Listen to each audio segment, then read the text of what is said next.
Hey guys, Xaryu here, and today I'm going to be checking out Arcane Mage in pre-patch. Alright, talents, honor talents, is it good, is it bad? This is the video for you. Let's hop into it. Alright, so Arcane actually is one of the specs that immediately I was just like, I've never, it doesn't look too much different than live Arcane Mage, and I was just like, you know what, I'm going to stick with Fire or maybe Frost. And Arcane is one of those specs that I kind of tossed to the side. Alright, but as I'm logging in, I'm Arcane. Wonder why. So Arcane is one of the specs right now as a mage that you actually feel pretty solid in a 1v1 situation, in a 1v2 situation. You can handle yourself well because you can kite. Alright, we're gonna get on over why you can kite here in a second. But briefly before I do that, I've already done a Frost Mage breakdown. This is going to be the Arcane Mage breakdown, and then I'm going to do a Fire breakdown pretty shortly here as well.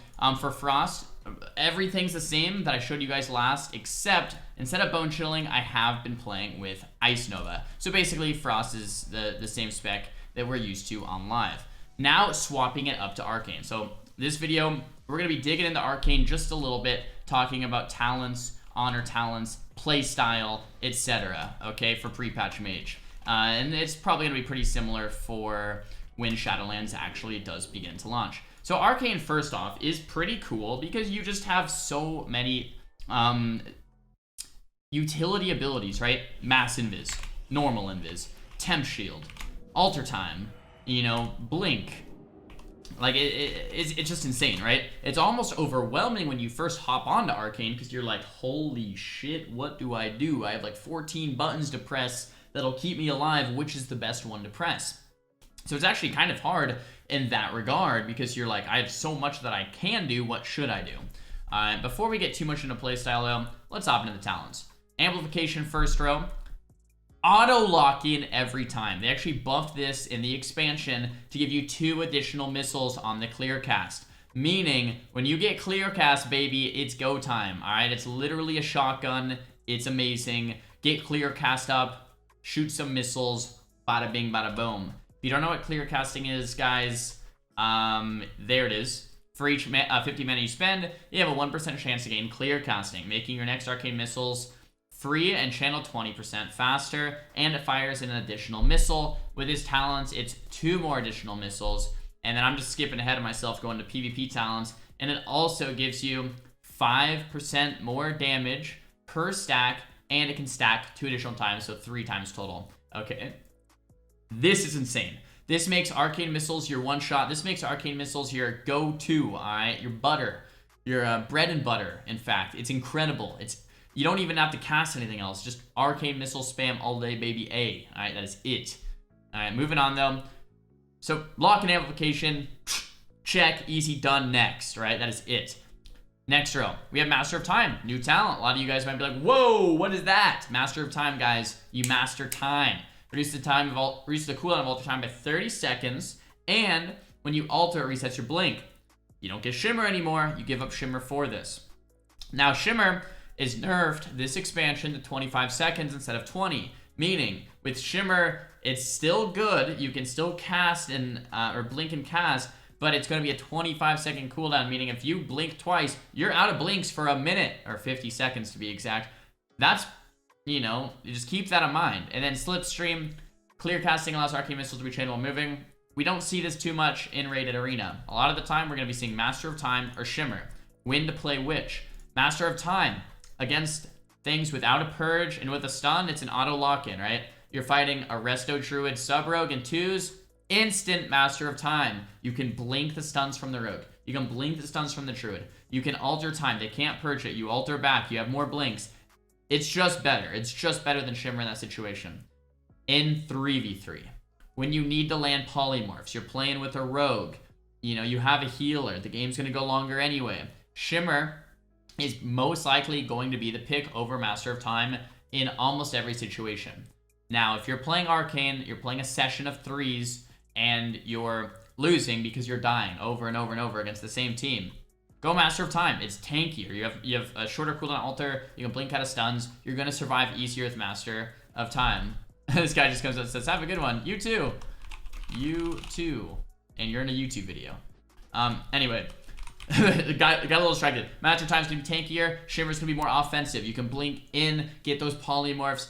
Think of Shimmer as the offensive trait. Master of Time is the defensive trait. The offensive one is generally gonna be better in 3s because you have a healer. You already have a lot of defensives with Mass Invis, with Temp, with Greater Invis, with Alter. It's not like you need more defensives. If you're dying in 3s, switch to Master. In 2s, though, without a healer specifically, it's going to be really good into things without a purge and that can stun.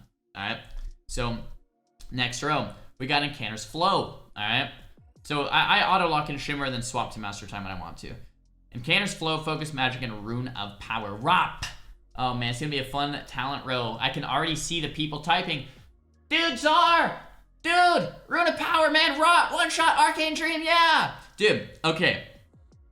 We're gonna break this one down, alright? Incanter's Flow, it's nerfed to 4 to 15% damage in PvP. So at all times, you get a diminishing cycle between 4 and 15% extra damage. Okay?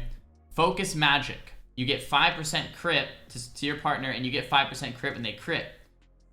Maybe could be decent in some situations when you're playing Arcane with a caster, like an Arcane Ellie potentially. It would actually be fun to see.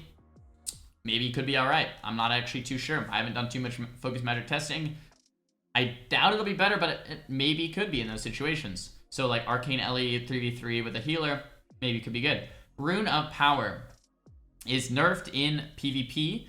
It's either 20 or 30%. I should actually know that going into this video. I could cue a skirmish real quick. I think it's 20 or 30%, so it's not the full 40% in Arena, okay? When you pop Arcane Power, you get a Rune of Power under you immediately, okay? And then you get, let's just call it an extra 30% on your Arcane Power, okay? On the Arcane Power, you have to not move to get the benefit of Rune of Power, and it's 30% extra damage when you're doing Rune, and then 0% extra damage outside of that, okay? And I'm calling it 30. It could actually even be 20. I'm not, like I said, I'm not 100% sure. Incanter's Flow goes from 4 to 15%, back and forth, up and down, the whole game. All right, the whole game, and you can move. You don't have to stand still. So if you think about a go in PvP, things are happening quick. Blink in, poly the healer, needed to get a couple missiles off, you have to re-sheep. Things are moving quickly. You can't just stand still, okay? And the damage, the whole game matters. Not just during once every 2 minutes. It's not just once every 2 minutes where this matters. The whole game matters. Like you pop Arcane Power one go, the next go, you just have a couple clear castings. You don't have Arcane Power on the next go. So on the next go, with Rune of Power, you would have 0% increased damage. Whereas on the next go, you know, without Arcane Power, with Incanters, you might have anywhere from 4 to 15% increased damage. And the next go. And the next go. And the next go. In PvP, you can't put all your eggs into one basket for one big go. Can that work? Yeah, you can get some gimmicky kills. You can get some gimmicky one-shots. But once you want to actually push higher rating, going for the gimmicky plays doesn't work out, at least most of the times. We have some metagames where it actually does work out. We have some metagames where you do go like Rune of Power, overpower, just run into one shot. That's almost never the case, right? If you want to be consistent, you want to be a consistent arena player. You're not trying to get lucky wins. You're not trying to just one-shot someone in a 1v1 duel and saying, hey, dude, can you stand still and take all your gear off and slash sit? Let me see how big of a one-shot I can do. Assuming that's not you, and you want to actually push arena rating higher, you want to become a better player and get good, repeatable, consistent wins, Incanter's Flow is the lock-in for you, alright? Next, Resonance, Arcane Echo, and Nether Tempest. In this situation, Arcane Echo is more AoE to the Touch of the Magi. You can't really use Touch of the Magi too much in Arena because it's AoE, it's going to break CC like blind, like sheep. You can only really use it maybe to start a go, or if the enemy's running for a little bit more damage, or in some situations if the healer is really far from the DPS and you know the AoE's not going to break it. But you don't really kill with Touch of the Magi that much in Arena. So this is like another big point, okay? Big point here, guys. Missiles, Trinket, Arcane Barrage, alright? Claw, Missiles, Barrage. Orb, Barrage. Missiles, Barrage. Arcane Explosion, Barrage. That's your rotation, right? You're not Arcane Blasting. You're not necessarily Touch of the Magi-ing very much either. Okay? Missiles, missiles, missiles. Getting those clear casts. Saving up the clear cast. Faking the kicks. Sheep on the healer. Missiles on the DPS. Okay? We'll get more into that in a second, but that makes Resonance the best pick here because Echo is pretty useless, and Nether Tempest is going to break CC. Same type of thing. So Resonance, lock it in, baby. Next, Chrono Shift, Ice Ward Ring. Chrono Shift, guys, 50% slow and a 50% sprint. This is just insane. Insane in the membrane. 50% slow and a 50% sprint. If you add that up, it's going to be a 100% lock-in, okay? Chrono Shift's insane. It's hard to not pick this talent. Why? Because Arcane Barrage has a 2.3 second cooldown, meaning you can keep up Chrono Shift 100% of the game. Meaning you basically are fully sprinting around the map, and the slow is a physical slow. You don't need to cast slow that much because slow can be dispelled by a healer. Chrono Shift cannot. Chrono Shift is a physical slow like a hamstring that cannot be dispelled by a healer. Chrono Shift, guys, you're just spamming out the slow and the sprint every 5 seconds. Alright? You're not worrying about orbs too much. You're not casting Arcane Blast. Orbs don't matter. You're casting missiles. Missiles don't care about orbs. Orbs don't matter too much. You're spamming out 1 stack Arcane Barrages, 0 stack Arcane Barrages every time to keep this slow and this sprint up, and you're just zipping around the map. Alright? Chrono Shift, auto lock in. The only time you're going to play Ring is in Rogue Mage against a Druid, but even then, sometimes you could still make the argument that Chrono Shift might be better. But if you're playing Rogue Mage into a Druid team to get the CC with the Ring of Frost, could potentially, maybe, probably be a better lock-in here. Okay, next, Reverberate. You get an extra Arcane Charge, an Arcane Explosion. Like we said, Arcane Charges don't really matter for Arcane. Not the greatest. Arcane Orb. Good damage. Okay, good damage. It gives you Arcane Charges every time it passes through on a 20-second cooldown, and it's instant cast, meaning you don't have to waste time trying to get charges. You can just Orb, get 4 charges, and then instantly Arcane Barrage for more damage. So Orb does damage. It makes your Barrage do more damage. It's just good. It's just instant cast, good damn. Auto lock in here. Supernova, you could make the argument against an RMP to stop the go that you could Supernova cast as a pseudo interrupt. Maybe. Maybe. I would say Arcane Orb is like 99.999% lock in. It's insane. Final row here. Overpowered, 50% extra damage. Just kidding! It's nerfed in Arena. It's not 50%. I think it's 33% in Arena, if I'm not mistaken. I think it's 33% in Arena. Alright, so Arcane Power itself is nerfed to 20%. These numbers are so hard, guys. I apologize. I wish Blizzard would make it easier for all of us. I don't understand why it's so confusing. Arcane Power is 30% more damage, right? Wrong. 20% more damage in Arena. When you play Arcane Power, it's 50%, right? Wrong. I think it's 33% increase in Arena. So instead of 20%, you're getting 33. You get 13% more increased damage, okay? When you play Overpowered, 13% more increased damage. With Enlightened, you get 8% more increased damage if your mana is above 70, or you get 20% increased mana regen when it's below 70. Alright, so assuming your mana is above 70, because it will be a lot of the time, most of the time, because you have Evocate, Mana Gems, etc., to keep it above 70. Enlightened is 8% damage all the time extra, okay? Overpowered is 13% more on 1 burst cooldown that can get purged. Think about it. What's better? Alright? With Enlightened, when you're popping Arcane Power, you get 20% from Arcane Power and 8% from Enlightened. What's that? You get 28%. 28% from Enlightened. With Overpowered, you get 33%.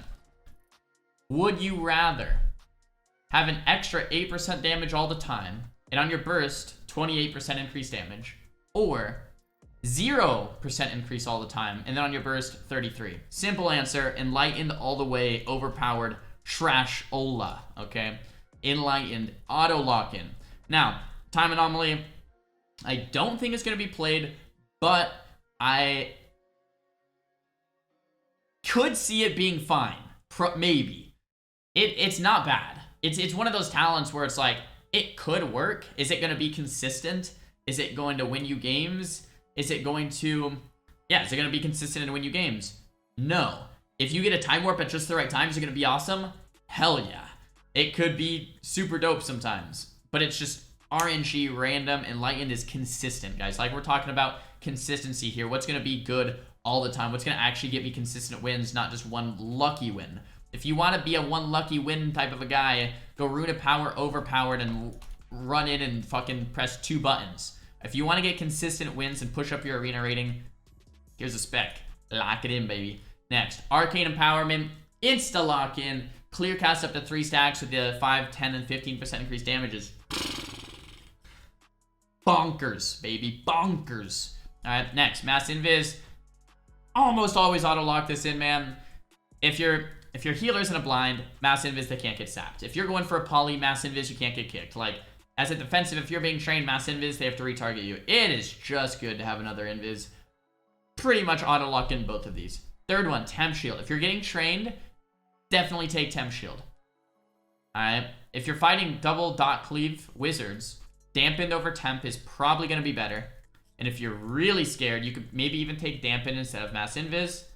But I would probably say drop temp against the double dot cleave, because temp is burst damage anyway. So against like Shadow Priest, Affliction Warlock, dampened magic is probably going to be better value than the temporal shield defensively. You could swap it for Priz. I wouldn't necessarily say Arcane should ever play Klepto, because you have the free spell steal. So you don't actually necessarily have to play Klepto ever, even in the Resto Druids. And yeah, so that's pretty much it. So this is your auto lock-in. Change the temp if you're not going to die to dampened against double dots, or maybe Priz Cloak.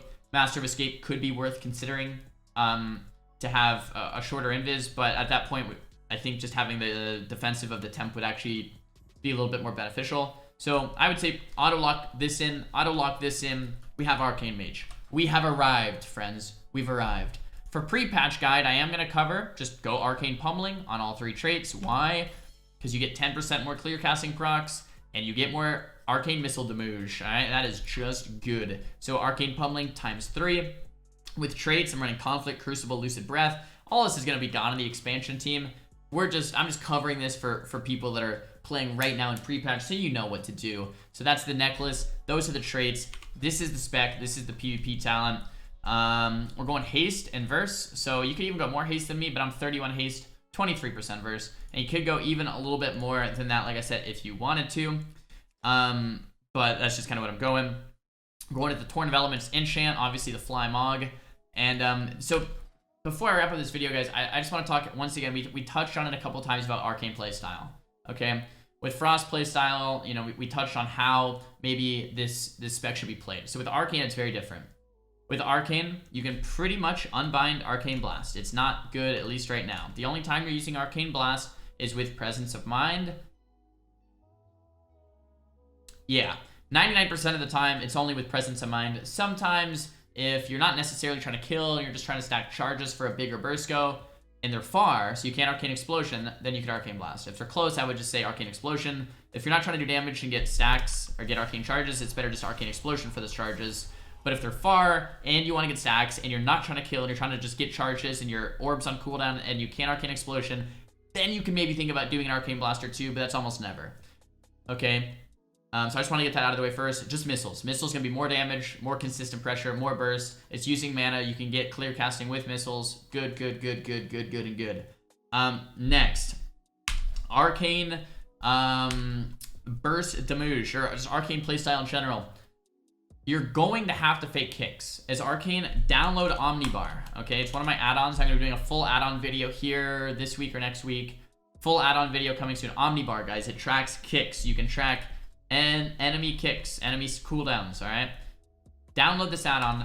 Make sure you're fake casting a lot as Arcane. I almost just want to like show you like where, like, can I fly out to Terracar Forest? I'm gonna show you guys, like, you're gonna cast Arcane Missiles, move, cast Arcane Missiles, move, cast Arcane Missiles, move. That's the playstyle. Get into the rhythm. It's much different than in PvE. It's much different than the other mage specializations, okay? I really want you guys to grasp this so you can start ponying in your arenas, okay? So yeah. Right here, this is what it might look like. Casting a couple Arcane Missiles, fake. Casting Arcane Missiles, fake. Casting Arcane Missiles, fake. What does that do? It fakes kicks, it uses mana, it gives you Arcane charges. Now, maybe you fake 2 or 3 kicks, and you have a missile, and you have a clear casting up. It is time to unload, baby. boom, okay? That's how you load up the shotgun. How do you load up the shotgun? Let me explain it one more time. You're gonna start casting arcane missiles and insta-fake a lot, okay? Insta-fake a lot. Get the kicks out of the way with instant fakes. Once you get enough instant fakes, alright, and then the enemy is, you know, out of kicks, they have no more interrupts, and you have a clear casting or two. And if you want to get more clear casting, but you don't want to use your procs, alright, and you want to build up damage, that's what Arcane Explosion's for, alright? You could Arcane Explosion a couple times, you could even evocate, you know, whatever it is. They have no more kicks, 2 stacks, missiles, dunzo, enemy's toast, alright? You literally shotgun them down with the missiles, that's all it takes, alright? It's not that hard. Like, I really want you guys to understand what I'm saying. Fake kicks, get the sheep with the shimmer, missile them down, turret them down with the missiles.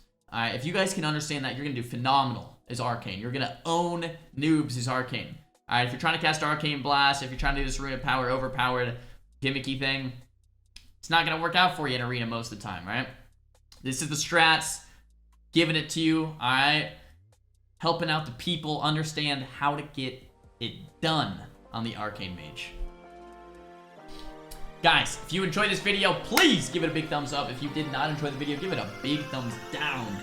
If you want to see more content like this, hit the subscribe button and the little bell or whatever it is. If you guys want to check me out IRL in real life, follow me over on Instagram. My Instagram is down below. Alright, and don't forget to do your dailies. I'll see you guys in the next one. Peace!